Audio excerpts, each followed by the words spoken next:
How to recover Gmail account without verification code, password and phone number.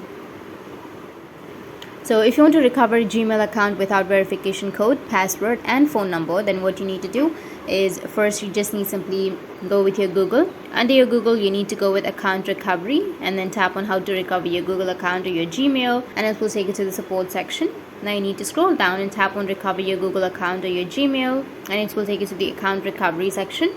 Now here you need to enter the email address that you would like to recover. After that, go with next. And I don't have the verification code or I don't have the mobile number, right? So even if I don't have those, I'll be able to log in to my account with my passkey or with my fingerprint, face or screen lock. So I'll just simply go with continue, and it will ask you to enter the password of my mobile device or the fingerprint or the face lock. So tap on continue and then enter your screen lock. After entering your screen lock, you'll be logged into your account or you will recover your account. You can go with update password if you want to change your password, or if you don't want to, you can go with continue, which is on the right side, and that's it.